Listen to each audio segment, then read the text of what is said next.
Letras Libres presenta.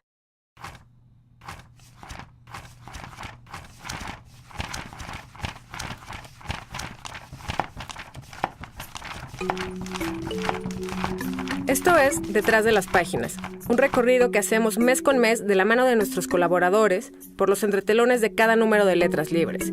Soy Cintia Ramírez, bienvenidos. Nuestra edición de abril de 2014 se ocupa de la gran disparidad. En este número, intentamos descubrir los mecanismos que producen la disparidad entre hombres y mujeres. Esta disparidad es evidente todos los días en casi cualquier ámbito que podamos nombrar y, generalmente, se puede afirmar que las mujeres no están al mando de los negocios, la política, la academia, la medicina o la cultura. De Homero a Twitter, la exclusión de la voz de las mujeres ha sido sistemática. Pero no basta con reconocerlo, lamentarse, legislar con buenas intenciones y esperar a que las cosas cambien. No lo harán. En La Gran Disparidad, Estefanía Vela-Barba, profesora asociada de la División de Estudios Jurídicos del CIDE, escribe: "No es el sexo, es el trabajo". Ahí aborda la diversidad de discursos que se invocan para explicar y resolver diversas problemáticas relacionadas con el género. Detrás del artículo existe el esfuerzo por tratar de entender por qué, a pesar de los diferentes esfuerzos que con los años se han hecho para que exista una igualdad en el goce de derechos entre los hombres y las mujeres, siguen persistiendo diferencias importantes en la realidad. Específicamente una diferencia que es la económica. Hasta el día de hoy sigue existiendo una brecha salarial si se compara el trabajo que desempeñan los hombres y las mujeres. Esto es, por el mismo tipo de trabajo, las mujeres siguen recibiendo un salario inferior y además, en muchos casos, siguen desempeñando trabajos diferentes en donde, además, las mujeres, los tipos de trabajo que desempeñan, por lo general tienen esquemas un poco más inseguros en cuanto, digamos, a la rigidez de los contratos y al número o el tipo de beneficios que adquieren a través de ellos.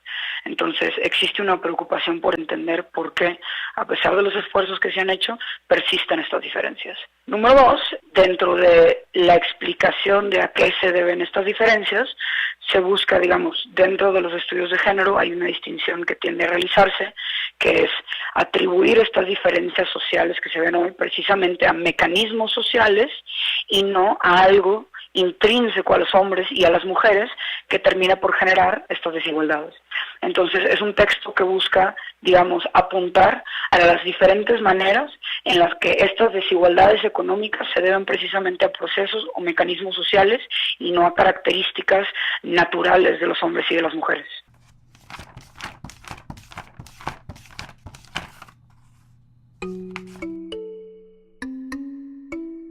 Anabel Quirarte, quien forma junto con Jorge Ornelas el dúo artístico Quirarte más Ornelas, fue la encargada de ilustrar las páginas de nuestro dossier.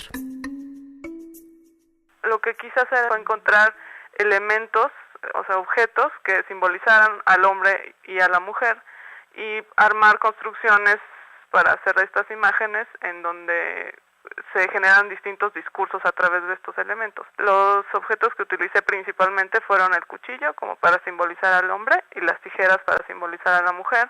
Aparecen otros elementos como pinzas, también un poco más hacia lo masculino, o por ejemplo prendas de vestir como un collar, una corbata. Al elegir estos elementos y combinarlos, yo lo que quería era hablar sobre más que disparidad o más que cuál es más poderoso que otro, lo que quería hablar era sobre igualdad, dualidad más o menos. Entonces ya al acomodar estos elementos empezaron a pasar cosas diferentes, como por ejemplo hay algunas que dan una idea de lucha entre los dos, por ejemplo entre los dos géneros, otras que dan una idea de unión entre, por ejemplo, un solo género, en el caso de una imagen que son 3 tijeras juntas, y así se van desarrollando distintos discursos ya a partir de la imagen. Las dos son un poco por la connotación que tienen, ya sea laboral, o un poco el cuchillo, por ejemplo, tiene la connotación también fálica, entonces también ese fue un punto importante para escoger el cuchillo. Y las tijeras porque también se relacionan un poco con por ejemplo la costura o con un poco de pronto la cocina, digo no son tijeras de cocina, pero es un poco más dirigido hacia ese tipo de profesiones que se relacionan normalmente con la mujer, cuando menos como en el cliché, ¿no? Las ilustraciones son en acuarela sobre papel. El uso de los objetos interactuando es un poco como regresarle al objeto su cualidad matérica y como de construcción. En este sentido, pues sí, es más como quitarle la utilidad y utilizarlo como material.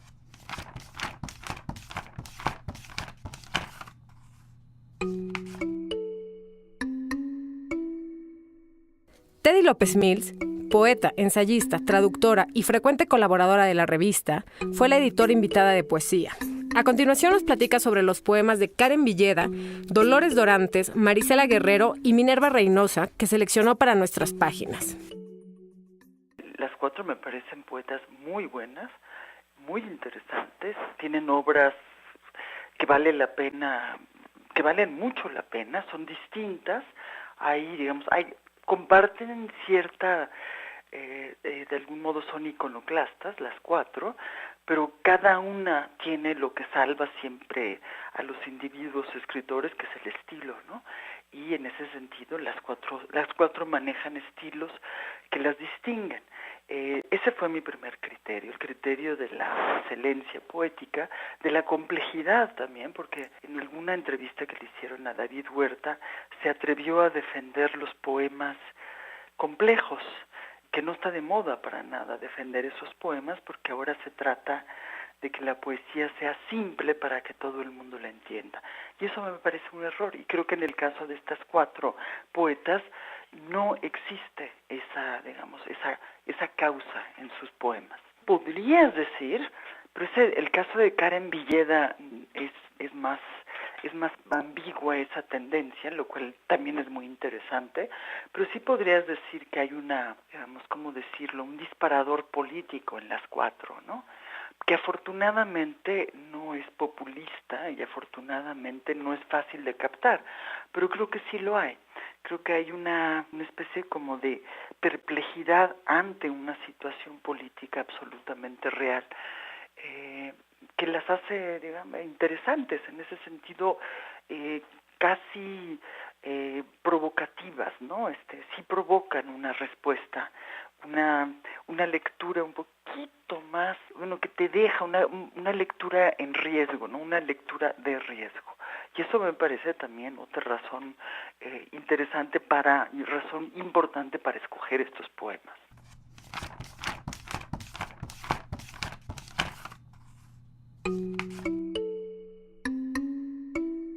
En este número, también publicamos un adelanto de Chicas Muertas, el próximo libro de Selva Almada, que será publicado por Random House Literatura. Almada es autora de varios volúmenes de cuento y poesía, y sus dos primeras novelas, El viento que arrasa y Ladrilleros, fueron un acontecimiento literario. Sobre los entretelones de este libro, nos habla Ana Pérez, editora de Penguin Random House Argentina.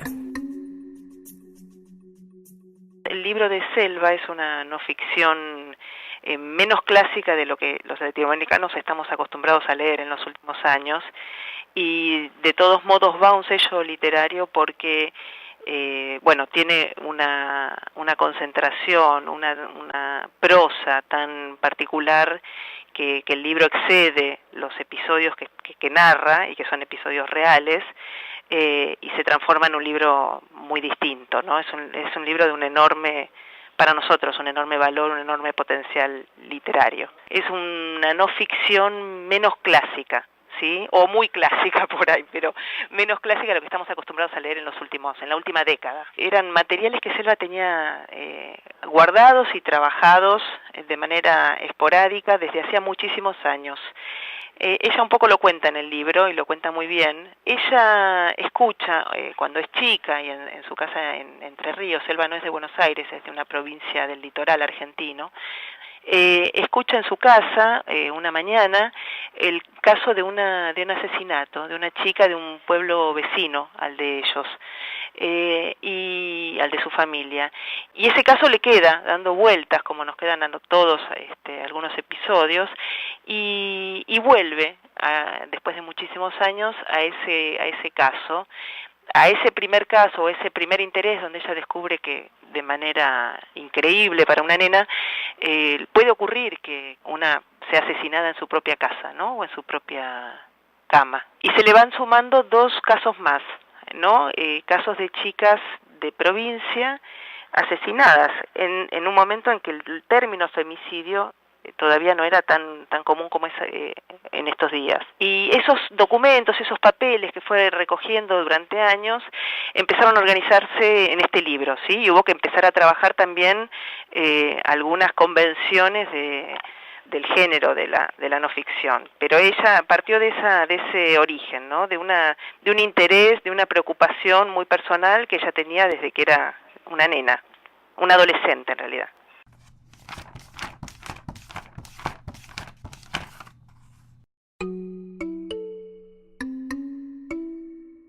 También en nuestro número de abril, Roger Bartra escribe sobre traducciones, traiciones y tradiciones. Ana García Bergua traza un perfil de José de la Colina en sus 80 años de vida y Alonso Moleiro entrevista a Enrique Capriles, líder opositor venezolano. Pueden encontrar Letras Libres a partir del 29 de marzo en puestos de revistas o buscar nuestra versión para tabletas en iTunes Store y en Google Play. Soy Cintia Ramírez y esto fue Detrás de las Páginas.